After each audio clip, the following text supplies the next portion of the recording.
Hello students.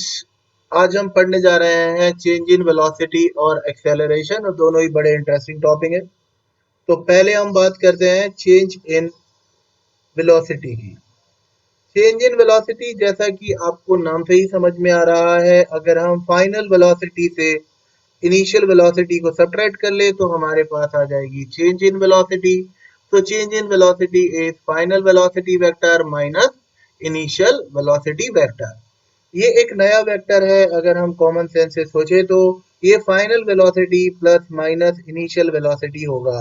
इसका मतलब हम फाइनल वेलोसिटी और नेगेटिव ऑफ इनिशियल वेलोसिटी को क्लब कर रहे हैं और उससे हमारे पास एक नया वेक्टर आ रहा है जो है change in velocity vector. Vector addition और वेक्टर का डिफरेंस हम पहले से जानते हैं। तो अगर ये इनिशियल वेलोसिटी थी और ये हमारे पास फाइनल वेलोसिटी थी तो हमें सोचना चाहिए कि इनिशियल का नेगेटिव इधर होगा और तब इन दोनों का रिजल्टेंट इधर पर होगा डेल्टा वी वेक्टर। मतलब मुझे लगता है कि direction of delta v vector is somewhere between v final vector and negative of v initial vector, क्योंकि दो वेक्टर का रिजल्टेंट उनके बीच में ही कहीं पर होता है। इसलिए वी फाइनल और माइनस वी इनिशियल का रिजल्टेंट भी उन दोनों के बीच में ही कहीं पर होगा। यानी इनिशियल के नेगेटिव और फाइनल के बीच में इसकी डायरेक्शन होती है। वेक्टर एडिशन के रूल्स फॉलो करें तो if angle between v initial and v final is theta, मतलब ये वाला एंगल अगर थीटा हो तो हम जानते हैं डेल्टा वी वेक्टर का मैग्नीट्यूड आएगा under root of v initial का स्क्वायर प्लस वी फाइनल का square minus two v initial v final cos theta. Minus क्यों आया? क्योंकि आप समझते हैं यहाँ थीटा नहीं 180 माइनस थीटा इस्तेमाल किया गया होगा, जो मैं आपको वेक्टर के डिफरेंस को पढ़ाते समय पढ़ा चुका हूँ, जिसकी वजह से यहाँ प्लस की जगह माइनस आ गया होगा। साथ ही साथ हम ये भी जानते हैं कि अगर इनिशियल वेलोसिटी वेक्टर का मैग्नीट्यूड और फाइनल वेलोसिटी वेक्टर का मैग्नीट्यूड सेम हो और मान लें कि वो v है, तो हम जानते हैं कि इक्वल मैग्नीट्यूड के वेक्टर्स का difference 2v sin theta by 2 आएगा। ये हमने वेक्टर से सीख लिया। अब हम थोड़ा सा फिजिक्स के हिसाब से सीखते हैं। मैं मयंक जोशी। मुझे लगता है कि अगर कहीं पर भी लिखा है फिजिक्स में चेंज, तो मुझे लगता है वहां लिखना चाहिए इंजेक्टेड अमाउंट, क्योंकि मुझको लगता है कि अगर कोई भी फिजिकल क्वांटिटी चेंज हो सकती है तो इसका अर्थ है कि हम वो फिजिकल क्वांटिटी में कुछ ऐड कर सकते हैं या सब्ट्रैक्ट कर सकते हैं। There is some sort of mechanism to increase और decrease the physical quantity by adding the same quantity और सब्ट्रैक्टिंग द सेम क्वांटिटी। अगर हम वेलोसिटी को बढ़ा या घटा सकते हैं तो ऐसा मैकेनिज्म नेचर ने अलाउ किया होगा कि आप वेलोसिटी में वेलोसिटी ऐड कर सकते हैं या वेलोसिटी से वेलोसिटी सब्ट्रैक्ट कर सकते हैं। तो मैं बोलता हूँ कि चेंज इन वेलोसिटी और कुछ नहीं है, ऐड की गई वेलोसिटी है, इंजेक्ट की गई वेलोसिटी है। और इसके लिए क्या मैकेनिज्म होता है, यही हमको समझना है। क्योंकि अगर आप बोलते हैं कि v final minus v initial बराबर चेंज इन वेलोसिटी होता है, तो मैं ज्यादा अच्छा समझता हूँ इसे पढ़ना कि फाइनल वेलोसिटी होती है initial velocity plus change in velocity. इसका मतलब इनिशियल वेलोसिटी में अगर मैं कुछ वेलोसिटी ऐड कर दूं तो मेरे पास फाइनल वेलोसिटी आती है। That means when the injected amount of velocity is clubbed together with the initial velocity in vector manner, then what we get is final velocity.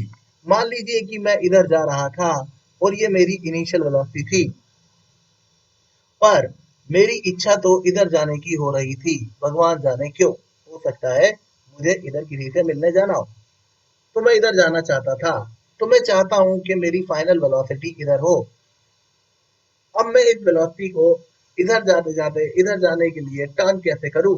तो मैं किसी को बोलूंगा ए सुनो एक किक मार दो ना। और अगर कोई मुझे इस तरफ वेलोसिटी इंजेक्ट कर देता है तो इन दोनों का रिजल्टेंट इधर लाया जा सकता है।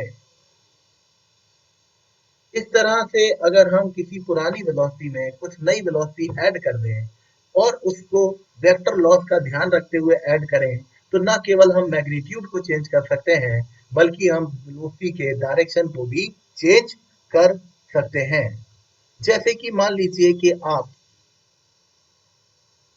3 मीटर पर सेकंड से जा रहे थे, तो आपकी इनिशियल वेलोसिटी 3 आई थी इस तरफ, और आप अपनी स्पीड को बढ़ाकर 5 कर लेना चाहते हैं, डायरेक्शन वही रखना चाहते हैं, तो आप अपनी फाइनल वेलोसिटी 5 चाहते हैं। ये एक बहुत ही सिंपल प्रॉब्लम है।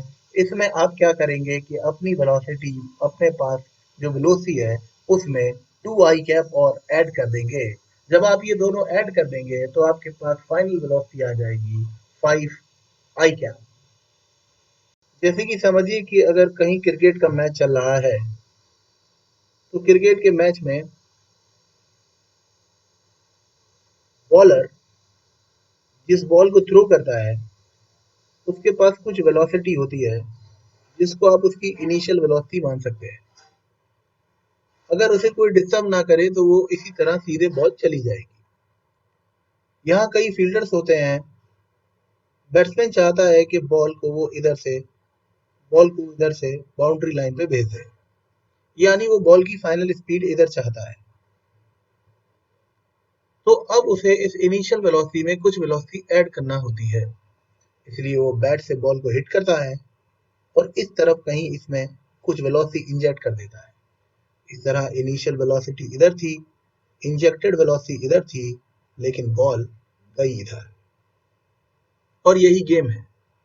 अगर बैट से बॉल का प्रॉपर कनेक्शन नहीं होगा, रिजल्टेंट को लंबा कंपोनेंट पसंद है, तो अगर डेल्टा वी कम रह जाएगा, तो रिजल्टेंट ज्यादा झुक जाएगा इनिशियल वेलोसिटी की तरफ, और बॉल सही डायरेक्शन में नहीं जाकर किसी फील्डर के पास स्लिप में कैच हो जाएगी। इसीलिए जब फास्ट बॉलर बॉलिंग कर रहा होता है, तो कीपर के पड़ोस में 2 या 3 लोगों को स्लिप में खड़ा कर देते हैं, ताकि बैट्समैन अगर गलती करे, उसकी बैट से बॉल का कांटेक्ट सही नहीं हो, डेल्टा भी कम आए, तो दोनों का रिजल्टेंट भी इनिशियल की तरफ होगा और डेल्टा भी प्रॉपर आएगा, तो जिधर बैट्समैन चाहता है उधर बॉल जाएगी, यानी डेल्टा बी की तरफ। और अगर बैट्समैन इंटेलिजेंट है, तो वो पावर का इस्तेमाल करने की बजाय टाइमिंग का इस्तेमाल करेगा और बॉल में डेल्टा वी उस तरफ डालेगा, ताकि जो इनिशियल वेलोसिटी है और जो डेल्टा वी है, उनका रिजल्टेंट उधर आ जाए जिधर वो बॉल को भेजना चाहता है। ये वो प्रैक्टिस करके सीख सकता है।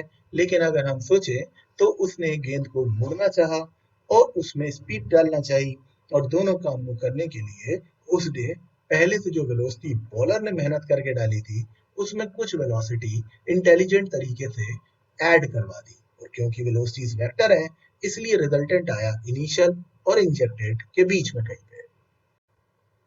नेक्स्ट क्वेश्चन है, a person moves with speed 10 metre per second in each direction, then turns towards right and moves with same speed, find change in velocity.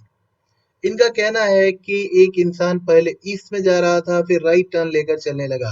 अगर हम सोचें, इधर ईस्ट होता है, इधर वेस्ट होता है, इधर नॉर्थ होता है और इधर साउथ होता है, तो ईस्ट के राइट साइड साउथ होता है। तो इनका कहना यह है कि इनिशियल वेलोसिटी जो है वो तो है ईस्ट में, और वो है 10 मीटर पर सेकेंड, मतलब 10 आई कैप, और फाइनल वेलोसिटी है साउथ में, मतलब -10 जे कैप, बिकॉज मैंने इधर माइनस जे लिया होगा, इधर प्लस आई लिया होगा, इधर माइनस आई लिया होगा, इधर प्लस जे लिया। नाउ एक बात मैं कॉमन सेंस से जानता हूँ कि इसका जो भी आंसर आने वाला है, वो फाइनल वेलोसिटी की डायरेक्शन और इनिशियल की नेगेटिव डायरेक्शन के बीच में आने वाला है। तो फाइनल वेलोसिटी है हमारी साउथ में, और इनिशियल है ईस्ट में, ईस्ट का उल्टा होगा वेस्ट, तो फाइनल आंसर साउथ वेस्ट में आने वाला है। अगर 4 ऑप्शन में से एक ही ऑप्शन है जो साउथ वेस्ट में है, तो सवाल करने की जरूरत तो नहीं है। फिर भी अगर हम मैथमेटिकली चलें, तो चेंज इन वेलोसिटी वेक्टर मतलब v final vector minus v initial vector होगा, और तब चेंज इन वेलोसिटी वेक्टर बराबर हो जाएगा -10j -10i। अगर हम सर्च करें कि ये वेक्टर कहाँ पर है, तो इसको -j और -i के बीच में कहीं पर होना होगा। और इसलिए ये बीचों बीच में होगा। क्यों? क्योंकि इसका x और y कंपोनेंट सेम है। tan थीटा बराबर y अपॉन x लगाएंगे तो 45 डिग्री ही आएगा, इसलिए ये एग्जैक्टली साउथ वेस्ट में होगा। अगर हम इसके मैग्नीट्यूड की बात करें तो इसका मैग्नीट्यूड होगा अंडर रूट ऑफ 10 का स्क्वायर प्लस 10 का स्क्वायर, मतलब बोले तो 10 root 2 metre per second. Direction होगी ड्यू साउथ वेस्ट। फिर हम बात करेंगे एक्सेलरेशन। पूरी काइनेमेटिक्स की प्राण या आत्मा इसी में बचे हुए हैं, यानी एक्सेलरेशन बहुत बहुत बहुत इंपॉर्टेंट टॉपिक है। काइनेमेटिक्स में अगर हमें एक्सेलरेशन की समझ आ गई तो हमें लगभग सब कुछ समझ आ गया। एक्सेलरेशन, इसको डिफाइन कैसे करें? तो एक्सेलरेशन की डेफिनेशन होगी rate of change of velocity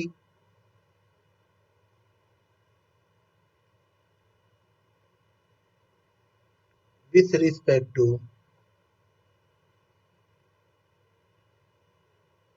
time. That is acceleration मतलब होगा चेंज इन वेलोसिटी वेक्टर, जो मैं आपको पढ़ा ही चुका हूं, अपॉन टाइम।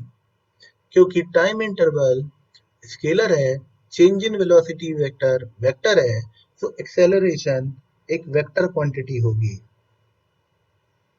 और इसकी direction is same as that of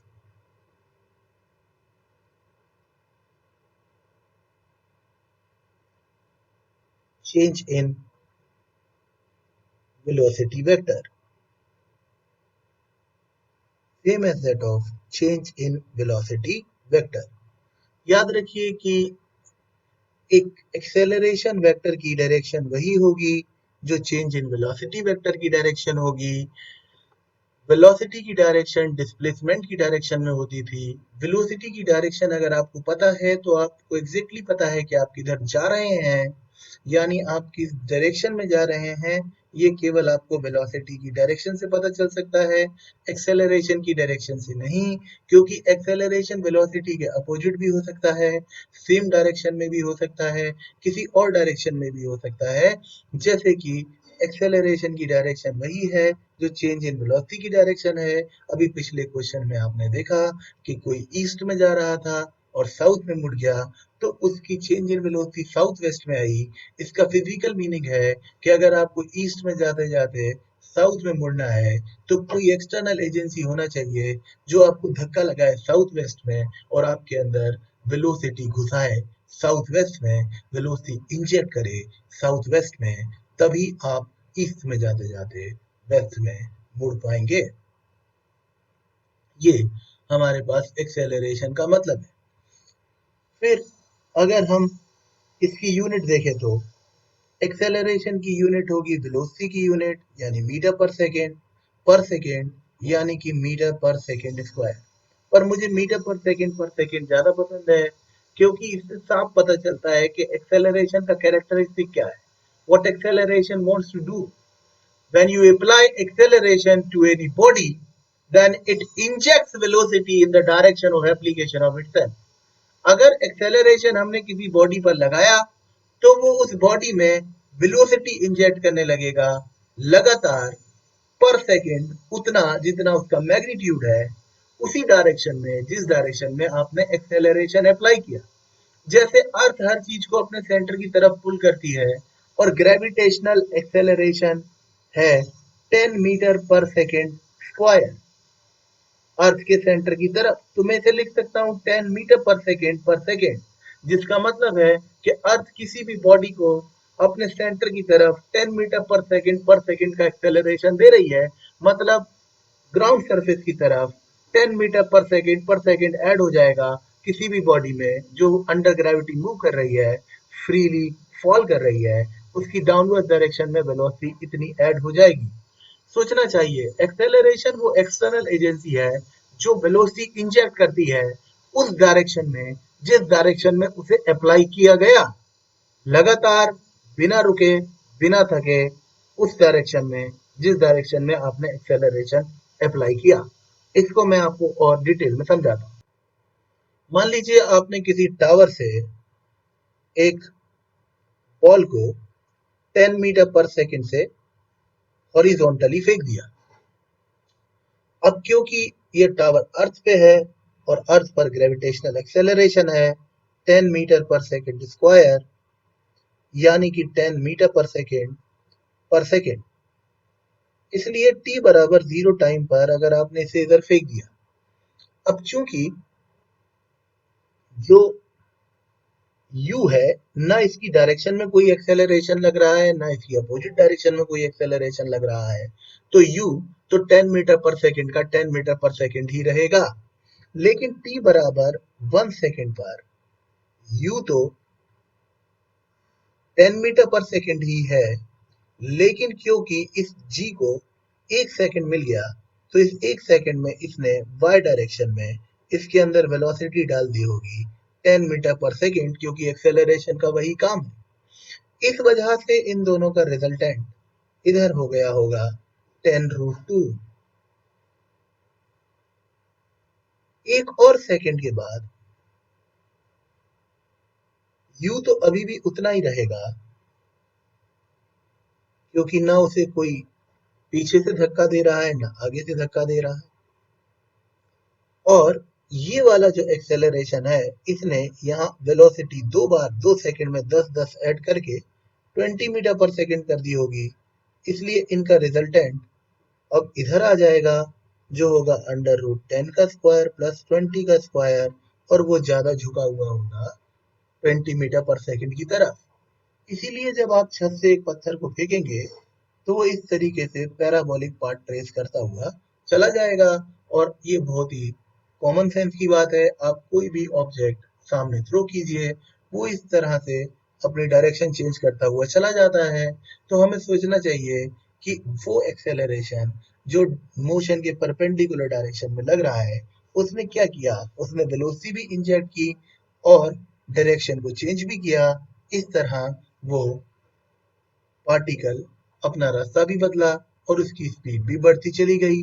क्या इस एक्सेलरेशन ने इनिशियल वेलोसिटी को छेड़ा? नहीं, इनिशियल वेलोसिटी वो की वही है। एक्सेलरेशन तो अपना काम कर रहा है, वो इनिशियल वेलोसिटी से ना छेड़ करता है ना छाड़। वो तो जिस डायरेक्शन में उसे लगाया, उस डायरेक्शन में वेलोसिटी इंजेक्ट करता जाता है, इंजेक्ट करता जाता है, इंजेक्ट करता जाता है। अब एक पार्टिकल के पास दो वेलोसिटी हो नहीं सकती, क्योंकि वेलोसिटी वेक्टर है, एक समय पर एक ही हो सकती है। तो इनिशियल वेलोसिटी और इंजेक्टेड वेलोसिटी आपस में जुड़ने लगती है। अब क्योंकि एक्सेलरेशन जिस साइड पे लग रहा है, उस तरफ वेलोसिटी बढ़ती जाएगी, और इसलिए वेलोसिटी एक्सेलरेशन की तरफ झुकने लगेगी। यानी जो रिजल्टेंट वेलोसिटी है, वो एक्सेलरेशन की तरफ शिफ्ट होने लगती है। क्यों? क्योंकि वो वाला कंपोनेंट बड़ा बड़ा बड़ा बड़ा बड़ा होता जाता है। अगर आप एक्सेलरेशन को सफिशिएंट टाइम दें, तो ये वेलोसिटी को अपने पैरेलल कर लेगा और फिर उसकी स्पीड को बढ़ाएगा बढ़ाएगा बढ़ाएगा बढ़ाएगा। यानी अगर हम बहुत ज्यादा ऊंचाई से एक पत्थर को फेंक दें, तो वो पहले यूं गोल घूमता हुआ पैराबोलिक पाथ पे आएगा और फाइनली कभी ना कभी वो एकदम स्ट्रेट लाइन में नीचे गिरने लगेगा, क्योंकि तब उसकी एक्सेलरेशन स्पीड बढ़ा बढ़ा के वाई डायरेक्शन में बहुत बहुत बहुत ज्यादा कर देगा। तो एक्स वाली स्पीड का कोई सिग्निफिकेंस नहीं बचेगा, रिजल्टेंट ऑलमोस्ट वाई डायरेक्शन के पैरेलल हो जाएगा। तो अब हमको ये बात क्लियर होनी चाहिए कि एक्सेलरेशन वो एक्सटर्नल एजेंसी है जो उस डायरेक्शन में वेलोसिटी इंजेक्ट करती है जिस डायरेक्शन में उसे लगा दिया जाए। अब वेलोसिटी चेंज क्यों होती है? वो एक्सेलरेशन लगाने का आफ्टर इफेक्ट है, क्योंकि एक्सेलरेशन का तो बड़ा सिंपल काम है कि वेलोसिटी घुसाओ, उस तरफ वेलोसिटी घुसाओ जिस तरफ आपको अप्लाई किया गया है। अब अगर उस बॉडी के पास कोई पुरानी वेलोसिटी है, तो वो वेक्टर तरीके से इस नई इंजेक्टेड वेलोसिटी में ऐड हो जाएगी। इसलिए हम कहते हैं कि एक्सेलरेशन लगाने से वेलोसिटी चेंज हो जाती है। एक्चुअली में एक्सेलरेशन खुद वो वेलोसिटी इंजेक्ट कर रहा होता है जितनी चेंज हुई, क्योंकि अगर आपने 10 का एक्सेलरेशन 1 सेकंड के लिए लगाया, तो उसने 10 वेलोसिटी इंजेक्ट कर दी। हाँ, वही घुसाई गई वेलोसिटी है, वही चेंज इन वेलोसिटी है। आपने उसको 2 सेकंड दिए, तो जो a इंटू टी है, वही चेंज इन वेलोसिटी है, या वही इंजेक्टेड वेलोसिटी है। वो पुरानी वेलोसिटी में वेक्टर तरीके से जुड़ गया, इसलिए नई वेलोसिटी आ गई, और इसलिए एक्सेलरेशन वेलोसिटी को चेंज कर दिया। एक्सेलरेशन को भी फर्दर दो पार्ट में डिवाइड किया जा सकता है, यूनिफॉर्म एक्सेलरेशन और non uniform acceleration. Uniform acceleration मतलब एक्सेलरेशन वेक्टर कांस्टेंट है, मतलब ना इसकी मैग्नीट्यूड चेंज होनी चाहिए, ना ही इसकी डायरेक्शन चेंज होनी चाहिए। अगर एक्सेलरेशन कांस्टेंट है तो हम न्यूमेरिकल्स को डील कर सकते हैं इक्वेशन ऑफ मोशन से। इक्वेशन ऑफ मोशन हम अलग से पढ़ लेंगे नेक्स्ट लेक्चर में, पर अगर एक्सेलरेशन कांस्टेंट है तो हमें सवालों के जवाब देना होते हैं इक्वेशन ऑफ मोशन से। अगर एक्सेलरेशन यूनिफॉर्म या कांस्टेंट है तो उसके अंडर जो बॉडी है वो दो ही तरीके के पाथ बना सकती है। पहला रास्ता हो सकता है स्ट्रेट लाइन। सोचिए, अगर वेलोसिटी वेक्टर ये था और एक्सेलरेशन या तो उसके पैरेलल या वेलोसिटी के साथ एक्सेलरेशन एंटी पैरेलल था, यानी कि angle between velocity vector and acceleration vector या तो जीरो था या 180 था, तो या तो स्पीड बढ़ेगी और या स्पीड कम होगी। ये वाला एक्सेलरेशन जो स्पीड कम कर रहा है वो लंबे टाइम तक लगता रहे तो वो पहले बॉडी को रोक लेगा, फिर उसे वापस उसी डायरेक्शन में चलाने लगेगा तो उसमें यू टर्न हो जाएगा। जैसे एक पत्थर को ऊपर फेंके तो उस पर ग्रेविटेशनल एक्सेलरेशन नीचे लग रहा है, और अगर हमने पत्थर को ऊपर फेंका यानी कि उसकी स्पीड हमने 10 मीटर पर सेकंड रख ली और ये 10 मीटर पर सेकंड स्क्वायर का एक्सेलरेशन था, तो 10 मीटर पर सेकंड इसमें थी, एक सेकंड में ये इसमें नीचे की तरफ 10 मीटर पर सेकंड घुसा देगा, तो ऊपर की तरफ 10 मीटर पर सेकंड और नीचे की तरफ 10 मीटर पर सेकंड। आफ्टर 1 सेकंड इसके पास कोई वेलोसिटी नहीं बचेगी और फिर ये यू टर्न मार के वापिस आएगा और एक सेकंड बाद इसकी वेलोसिटी दोबारा से नीचे की तरफ 10 मीटर पर सेकंड हो जाएगी। मतलब एक्सेलरेशन अगर अपोजिट डायरेक्शन में लगे और उसे अपन सफिशिएंट टाइम दें तो वो पहले बॉडी को रोकेगा और रोक कर उसे वापस चलाएगा। इस तरह बॉडी में यू टर्न हो सकता है। लेकिन अगर 0 और 180 के अलावा और कोई एंगल हो तो रास्ता बनेगा पैराबोला।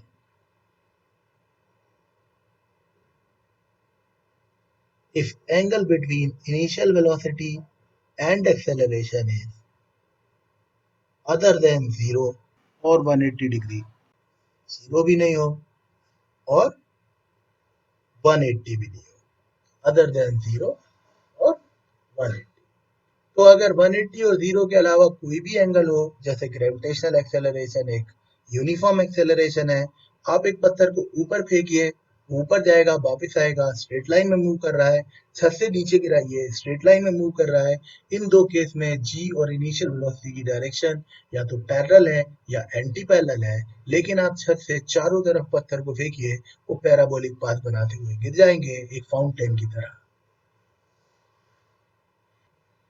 अगर एक्सेलरेशन नॉन यूनिफॉर्म है यानी कि कांस्टेंट नहीं है, मतलब या तो उसकी डायरेक्शन चेंज हो रही है या उसका मैग्नीट्यूड चेंज हो रहा है या दोनों साइमल्टेनियसली चेंज हो रहे हैं, तो उस समय हमें न्यूमेरिकल्स करने के लिए कैलकुलस मेथड यूज करना पड़ेगी। कैलकुलस मेथड यूज करना पड़ेगी।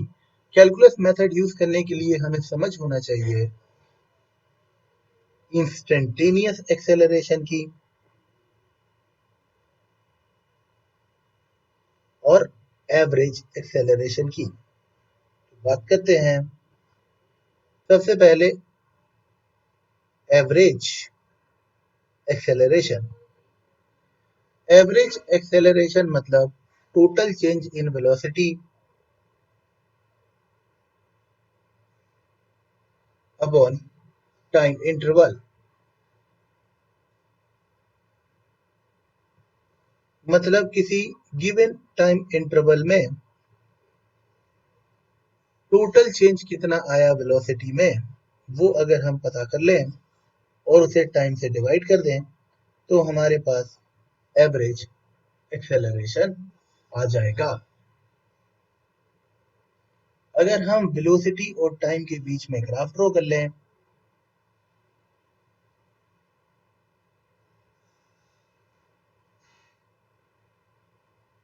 और उनके बीच में ग्राफ कुछ ऐसा आ गया।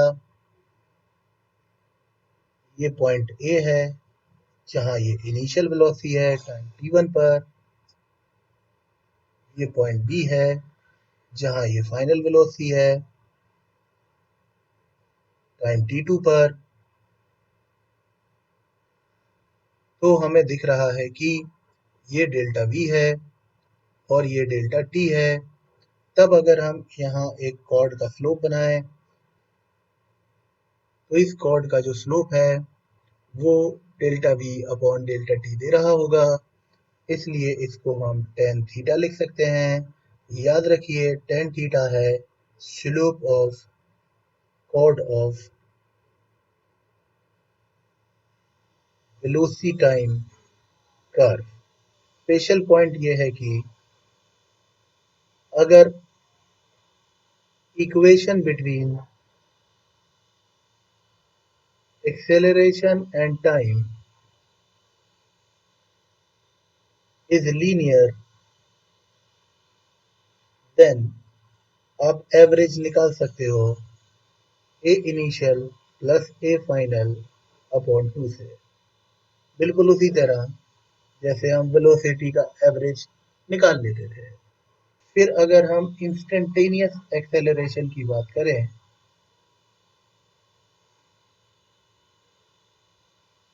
तो इंस्टेंटेनियस एक्सेलरेशन मतलब acceleration at any instant of time.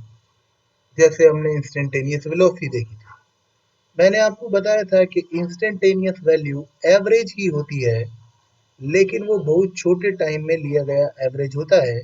इसलिए हम इसे limit delta t tends to zero कर दें तो ये हमारे पास इंस्टेंटेनियस एक्सेलरेशन आ जाएगा। इसी को हम डिफरेंशिएशन भी बोलते हैं। इसलिए ये हो गया हमारे पास d v vector upon d t. इसका मतलब अगर हमें किसी पर्टिकुलर इंस्टेंट ऑफ टाइम पर एक्सेलरेशन चाहिए तो हम वेलोसिटी वेक्टर की जो इक्वेशन हमें दे रखी है हम उसे डिफरेंशिएट कर दें। अगर हम उसे डिफरेंशिएट कर देंगे तो हमारे पास एक्सेलरेशन की इंस्टेंटेनियस वैल्यू आ जाएगी। और इसको ग्राफिकली सोचे तो ये होगा slope of tangent to the velocity time curve. अब हम कुछ न्यूमेरिकल से और ज्यादा क्लियरिटी लाने की कोशिश करते हैं। क्वेश्चन है a particle moves on a circular path of radius 5 metre with constant speed 5 meter per second. Find average acceleration when it completes half revolution. समझो कि ये एक सर्कल है जिसकी रेडियस 5 मीटर है। अब अगर एक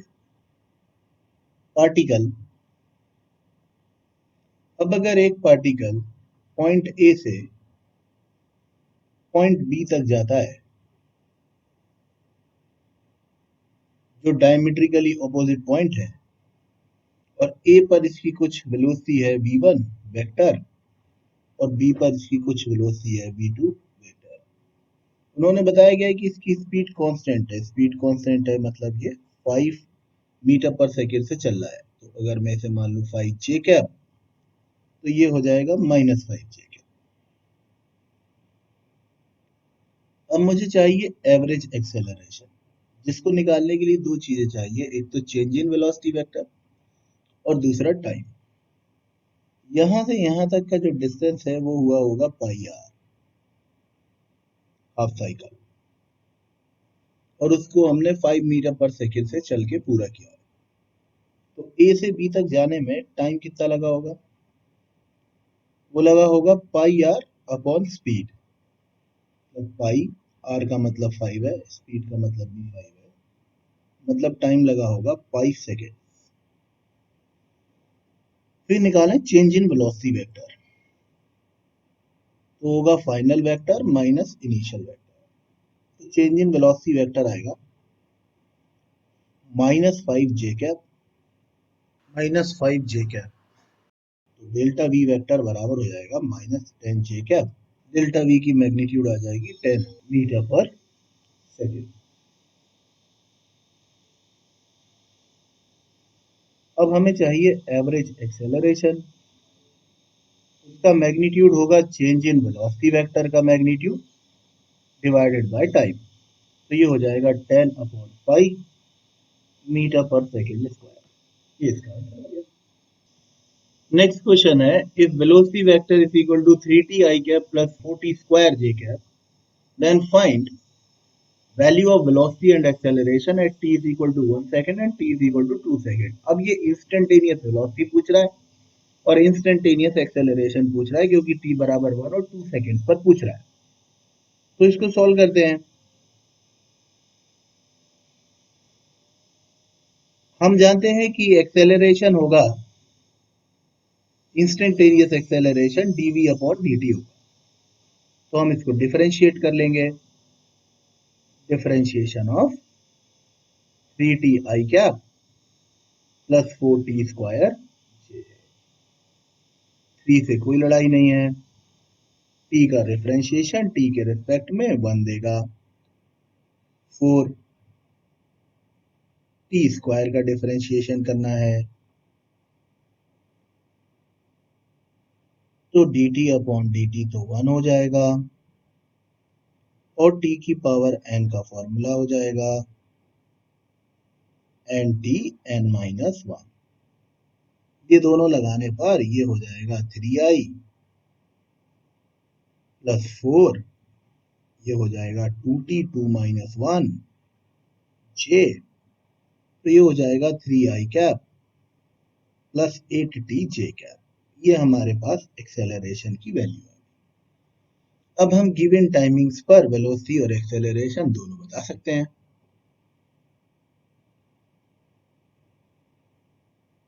तो अगर हम टाइम ले लें t is equal to 1 second, velocity की इक्वेशन में रख दें।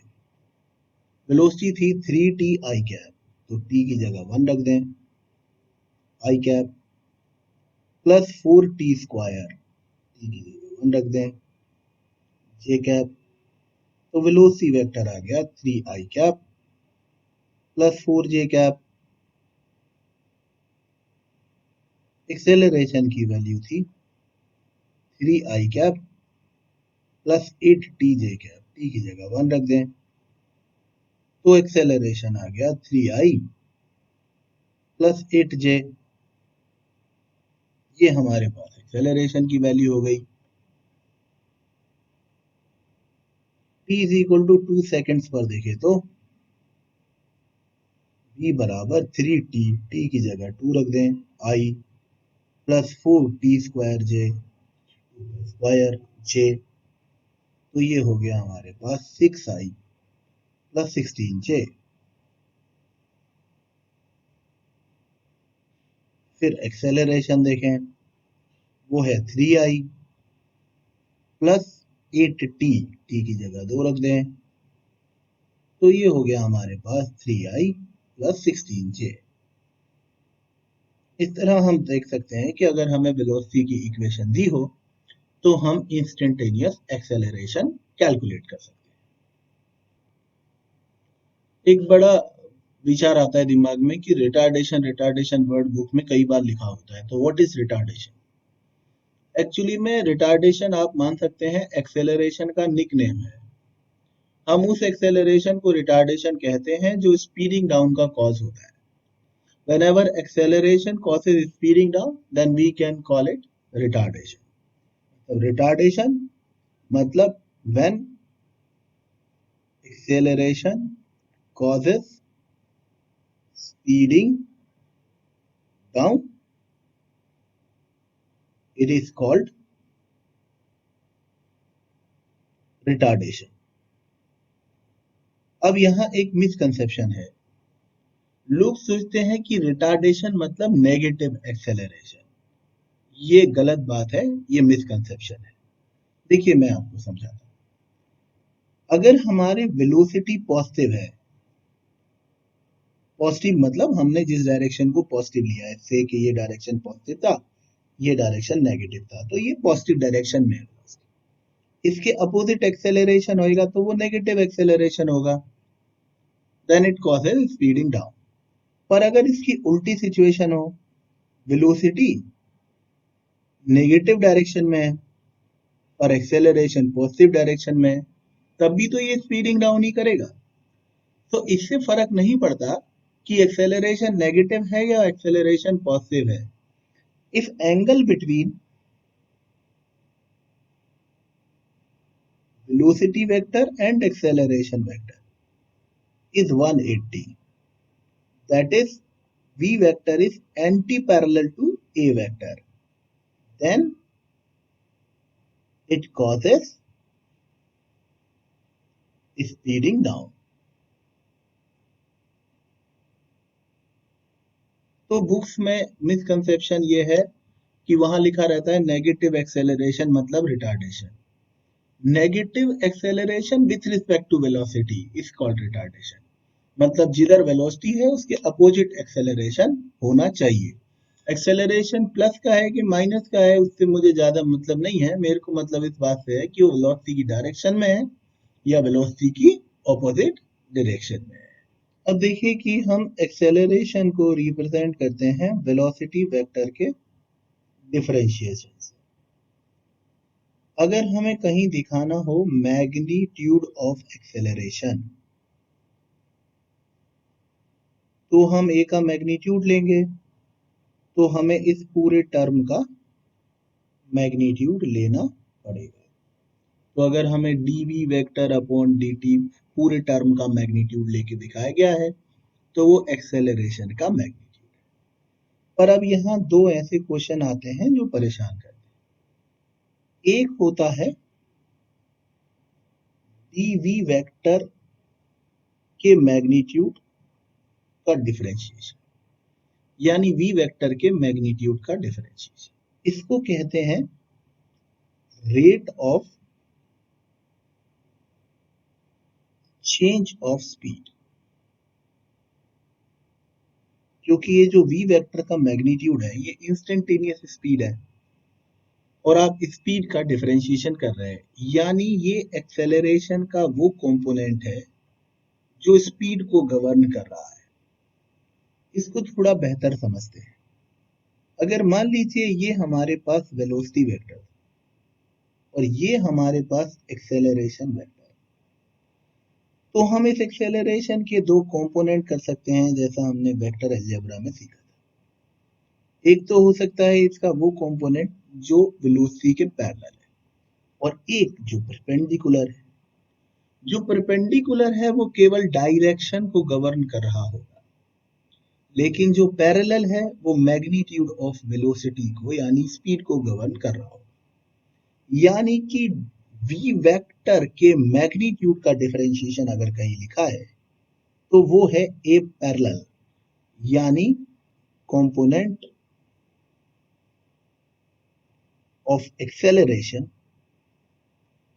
in the direction of velocity vector।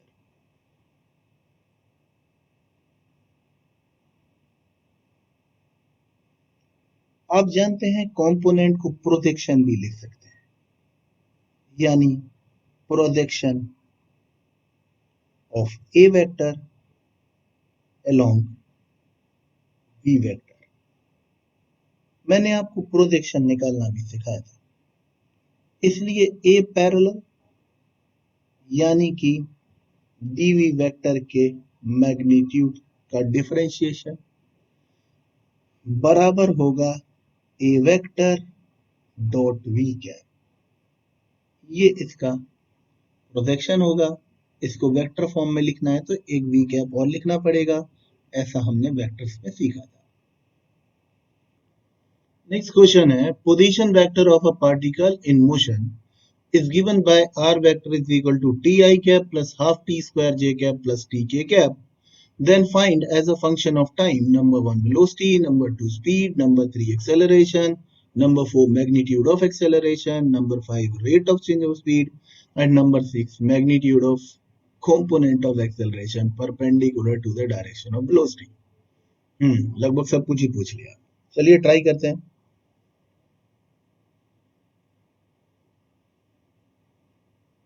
तो हमको पोजीशन वेक्टर दिया गया है T i cap plus half T square J cap plus t के कैप। वेलोसिटी वेक्टर पहला वेलोसिटी चाहिए तो वो होगा D R upon d T, उसको डिफरेंशिएट करेंगे T i plus half T square j plus t के को हम डिफरेंशिएट कर रहे हैं। D T upon d T 1 हो जाएगा तो वहां आई बचेगा प्लस हाफ टी स्क्वायर का हो जाएगा 2t 2 माइनस 1 मतलब 2t की पावर 1 6 टी का फिर 1 हो जाएगा के, तो वेलोसिटी वेक्टर आ जाएगा अपने पास आई प्लस टी जे प्लस के। तो आप टाइम की कोई भी वैल्यू यहाँ डाल के उस टाइम पर वेलोसिटी निकाल सकते हैं। अब हमें चाहिए इंस्टेंटेनियस स्पीड। मैंने आपको पढ़ाया था इंस्टेंटेनियस वेलोसिटी के मैग्नीट्यूड को ही इंस्टेंटेनियस स्पीड माना जा सकता है, तो हमें इसका मैग्नीट्यूड निकाल लेना चाहिए। तो इसका मैग्नीट्यूड आएगा 1 का स्क्वायर प्लस टी का स्क्वायर प्लस 1 का स्क्वायर, तो ये हो जाएगा हमारे पास under root of 2 plus t का स्क्वायर। इसमें टी की अलग अलग वैल्यू डालें तो अलग अलग टाइमिंग पर स्पीड आ सकती है। ठीक है, फिर चाहिए एक्सेलरेशन।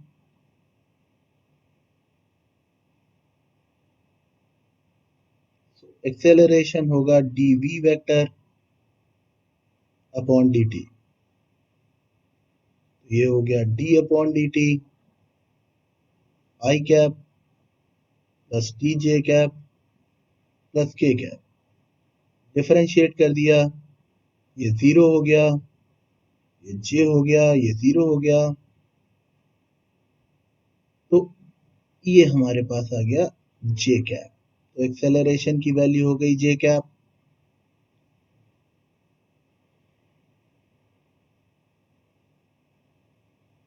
अब हमसे कह रहे हैं कि हम निकाल दें मैग्नीट्यूड ऑफ एक्सेलरेशन। ठीक है, मैग्नीट्यूड ऑफ एक्सेलरेशन, एक्सेलरेशन का मैग्नीट्यूड मतलब जे कैप का मैग्नीट्यूड मतलब 1।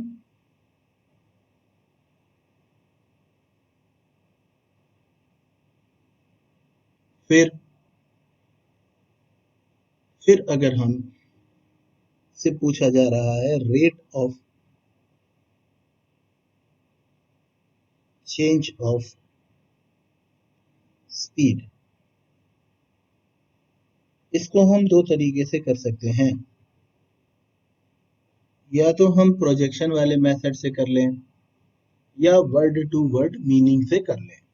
हमने स्पीड का मैग्नीट्यूड देखा था, वो आया था under root 2 plus t square. अब अगर हम इसको डिफरेंशिएट कर दें तो भी हमारे पास rate of change of speed आ जाएगी, क्योंकि स्पीड का ही डिफरेंशिएशन तो rate of change of speed है। तो हमने इसको डिफरेंशिएट कर दिया 2 प्लस टी का स्क्वायर की पावर 1/2, क्योंकि हम फॉर्मूला जानते हैं टी की पावर n का एन टी एन माइनस 1, पर यहाँ तो ये सब कुछ लिखा हुआ है, तो इस सब कुछ को 2 मिनट के लिए टी मान लिया, यही इसे करने का तरीका है। तो ये हो गया हाफ 2 प्लस टी का स्क्वायर पावर हाफ माइनस 1। लेकिन ये तो गलत बात है, यहाँ तो टी होना चाहिए था, तो हम जिसको टी माने थे उसके डिफरेंशिएशन से मल्टीप्लाई कर देते हैं। यही डिफरेंशिएट करने का तरीका है फंक्शन ऑफ फंक्शन डिफरेंशिएशन। तो ये हुआ हमारे पास हाफ, ये फिर से हो गए 2 प्लस टी स्क्वायर की पावर -1/2। अंदर 2 कांस्टेंट है, उसका डिफरेंशिएशन 0 हो गया, ये 2t हो गया।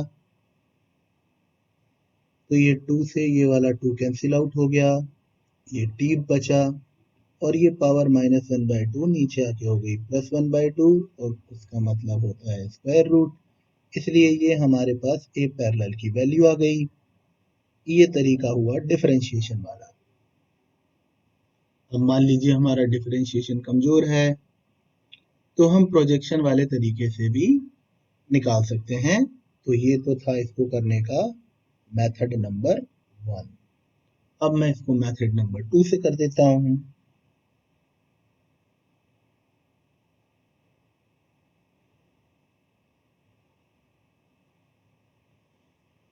तो इसको करने का मेथड नंबर 2 होगा कि ए पैरेलल मतलब होता है projection of acceleration in the direction of velocity, मतलब a vector dot v cap. A vector तो वो तो था j cap dot v cap मतलब v vector upon magnitude of v vector.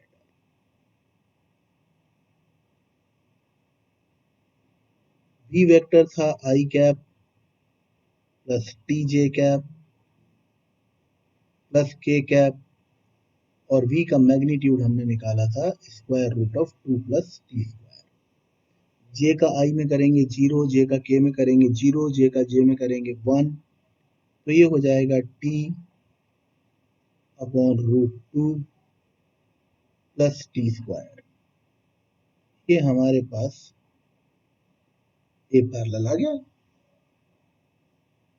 और ये ही हमारे डिफरेंशिएशन से आया था, देख सकते हैं। यही डिफरेंशिएशन से आया था और ये प्रोजेक्शन मेथड से आ गया। फिर हमको वो कंपोनेंट ऑफ एक्सेलरेशन चाहिए जो वेलोसिटी के परपेंडिकुलर है, ठीक है। वैसे तो एग्जाम में हम चेक भी कर सकते हैं डॉट प्रोडक्ट करा के, वेलोसिटी वेक्टर से आंसर का डॉट प्रोडक्ट करा के, जिसके साथ डॉट प्रोडक्ट 0 आए वही परपेंडिकुलर होगा। पर बाई चांस अगर हमें कैलकुलेट ही करना है तो समझिए कि ये हमारे पास एक्सेलरेशन था, ये हमारे पास वेलोसिटी थी, तो ये होगा परपेंडिकुलर कंपोनेंट ऑफ एक्सेलरेशन और ये होगा पैरेलल कंपोनेंट ऑफ एक्सेलरेशन। मतलब आप मान सकते हैं कि एक्सेलरेशन मिलकर बना है उसके परपेंडिकुलर कंपोनेंट से और पैरेलल कंपोनेंट।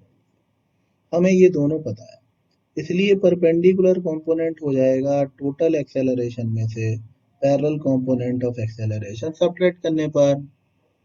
लेकिन अब इसके लिए हमें पैरेलल कंपोनेंट चाहिए वेक्टर फॉर्म। ये एक प्रॉब्लम है क्योंकि अभी हमें जो पैरेलल कंपोनेंट पता है वो उसका मैग्नीट्यूड पता है हमें, जो हमने A vector dot v cap से निकाला था, जिसकी आंसर है हमारे पास t upon under root 2 plus t square. अगर हम इसको वेक्टर फॉर्म में लिखना चाहते हैं तो हमें लिखना पड़ेगा a vector dot v cap into v cap, इसलिए ये हो जाएगा हमारे पास t upon square root of 2 plus t square और वी कैप की वैल्यू जो होगी i plus t j plus k divided by root of 2 plus t square.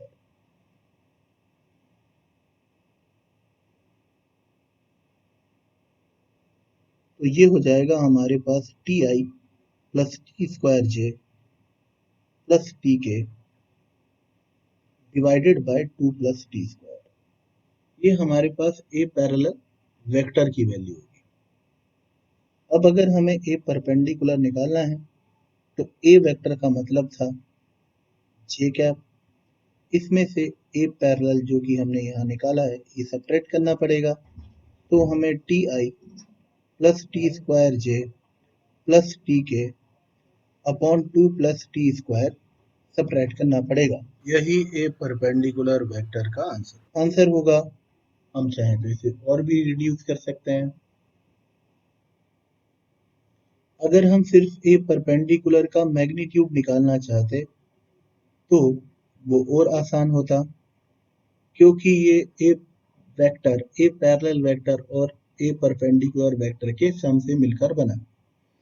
अब इसका मैग्नीट्यूड हो सकता है अंडर रूट ए पैरेलल का स्क्वायर प्लस ए परपेंडिकुलर का स्क्वायर, मतलब ए स्क्वायर बराबर हो जाएगा ए पैरेलल का स्क्वायर प्लस ए परपेंडिकुलर का स्क्वायर। तो ए परपेंडिकुलर का स्क्वायर हो जाएगा A square minus A parallel का स्क्वायर।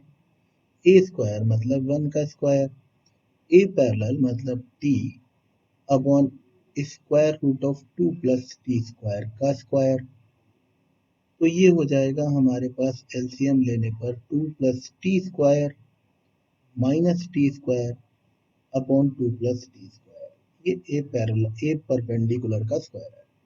तो अगर हम ए परपेंडिकुलर निकालें तो टी स्क्वायर तो खत्म हो गए, तो ये हो जाएगा root 2 upon 2 plus t square. अब ये under root of 2 plus t square. अब ये हमें समझदारी रखना पड़ेगी कि हमें आंसर देखना पड़ेगा वहाँ कि भाई हमसे स्केलर में वैल्यू पूछी है या वेक्टर में पूछी है, तो उसी मेथडोलॉजी से आगे बढ़ जाएंगे। एग्जाम में इतने बड़े क्वेश्चन नहीं आते हैं, मैंने तो आपको सारी चीजें सिखलाने के लिए एक ही क्वेश्चन में सारी चीजें बता दी। वहाँ कोई एक पर्टिकुलर चीज पूछते हैं, जैसे छोटे छोटे क्वेश्चन अब मैं आगे करा रहा हूँ। नेक्स्ट क्वेश्चन है, if instantaneous velocity and acceleration of a particle given by these equations, find out rate of change of speed at that instant in vector form. Okay, solve करते हैं।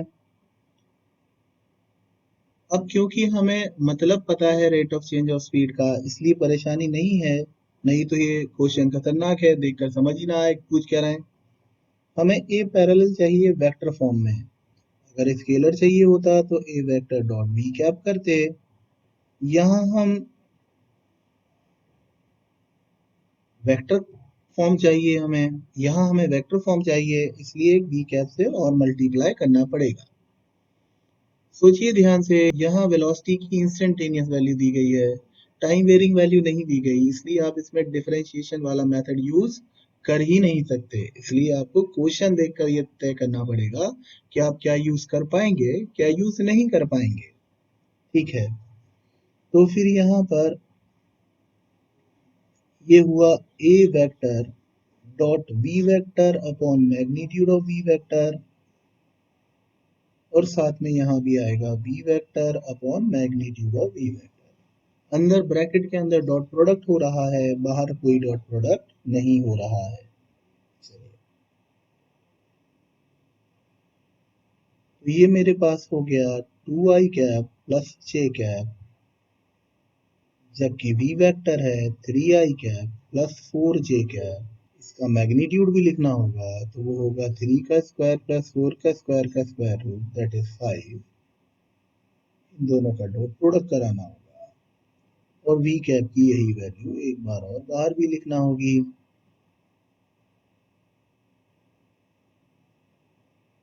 डॉट प्रोडक्ट कराने पर i dot i1 के हिसाब से 3 into 2 6, j dot j1 के हिसाब से 4, और नीचे वाले टर्म्स का प्रोडक्ट होने पर ये हो गए 5 इंटू 5, और यहाँ लिखा हुआ है 3i प्लस 4j। 6 प्लस 4 10 हो गया, 5 से 10 2 टाइम्स डिवाइड हो गया, तो ये हो गया 2/5 3i प्लस 4j।